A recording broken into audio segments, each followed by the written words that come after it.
జనసేనకి ఇటీవల ఏమీ కలిసి రావట్లేదు. ఇప్పుడు జగడాలు కూడా ముదురుతున్నాయి. దాంతో పార్టీ పరువు పోయేలా కనిపిస్తుంది.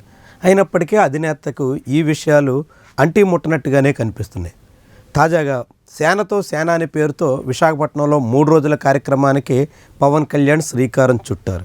అధికారంలోకి వచ్చిన తర్వాత తొలిసారిగా పార్టీ కేడర్తో నేతలతో మాట్లాడే ప్రయత్నం చేస్తున్నారు. ఆ సమయంలోనే జనసేన పార్టీ అధినేత పవన్ కళ్యాణ్ ప్రోటోకాల్ చైర్మన్ అంటూ హోదాలో ఉన్న మల్లినేని బాబీకి దేహశుద్ధి జరిగింది.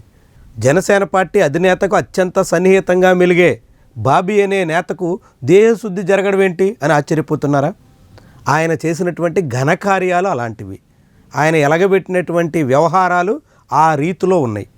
పైగా అందరి దగ్గర డబ్బులు వసూలు చేసి ఇన్నాళ్ళుగా ముఖం చాటేసిన నాయకుడు ఒక్కసారిగా అధినేత సమక్షంలో ప్రత్యక్షం కావడంతో అక్కడే జన సైనికులు పట్టుకున్నారు. పట్టుకోవడమే కాదు, 4 తగిలించి ఆయనకి గట్టిగానే బుద్ధి చెప్పే ప్రయత్నం చేశారు. దీంతో తనని చితకబాదారంటూ పోలీసుల వరకు కూడా వెళ్ళే ప్రయత్నం చేశారు.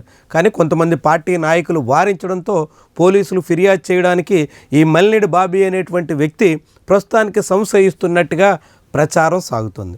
అసలు ఇంతకీ ఏమైందంటే, మల్లినేని బాబీ అనే నాయకుడు పవన్ కళ్యాణ్కి అత్యంత సన్నిహితుడు, బిల్డర్. తను పలు చోట్ల బిల్డర్గా అందరిలోనూ గుర్తింపు పొంది పార్టీకి భారీగా నిధులు ఇచ్చినందుకు గాను ఆయనకి ప్రోటోకాల్ చైర్మన్ హోదా దక్కింది. విపక్షంలో ఉండగా మొత్తం అధినేత కార్యకలాపాలన్నింటినీ పర్యవేక్షించే బాధ్యతను ఆయన తీసుకున్నారు. ఆ చొరవతో పవన్ కళ్యాణ్తో ఉన్నటువంటి సాన్నిహిత్యాన్ని ఉపయోగించుకుని భీమవరంలో ఒక బిల్డింగ్కి శ్రీకారం చుట్టారు.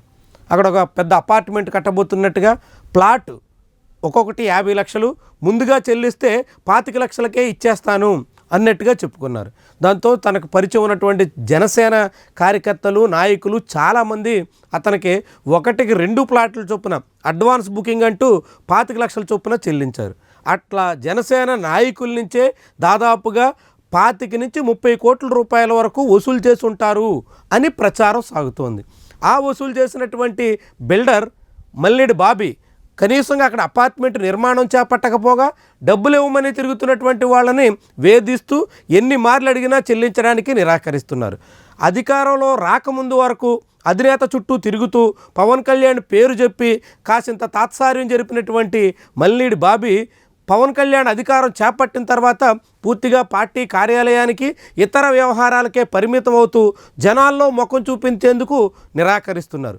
జనానికి వసూలు చేసినటువంటి వాడు డబ్బులు ఇవ్వక తిరిగి మళ్ళీ జనాలనే వేధించే పరిస్థితి రావడంతో జన సైనికుల్లో అసహనం చచ్చిపోయినట్టుగా కనిపిస్తుంది. చివరికి ఇన్నాళ్లుగా తమకు కనిపించకుండా దూరంగా ఉంటున్నటువంటి వ్యక్తి నేరుగా పవన్ కళ్యాణ్ కార్యక్రమానికే ప్రత్యక్షం కావడంతో కట్టలు తెంచుకున్నటువంటి ఆగ్రహంతో చాలామంది ఆ మల్లినేని బాబీ మీద దాడికి పూనుకున్నారు.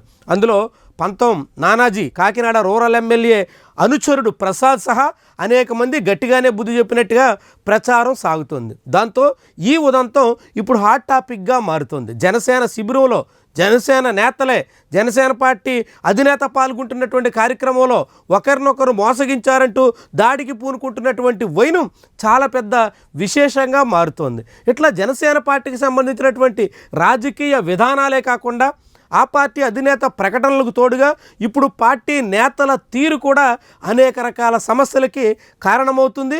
ఆ పార్టీ పరువుని గంగపాలు చేస్తుంది. మరి ఇలాంటి వ్యవహారాలకి ఎకనైనా చెక్ పెడతారా, లేకుంటే అంతో ఇంతో ఉన్న పార్టీ గౌరవాన్ని మరింత తుంచేసుకుని చివరికి జన సైనికుల్లోనే ఒకరి మీద ఒకరికి విశ్వాసం లేకుండా పోయేటంత స్థాయిలో ఇలాంటి వ్యవహారాలకి కొనసాగింపుకి అవకాశం కల్పిస్తారా? ఇదే చాలామందిలో వినిపిస్తున్న ప్రశ్న.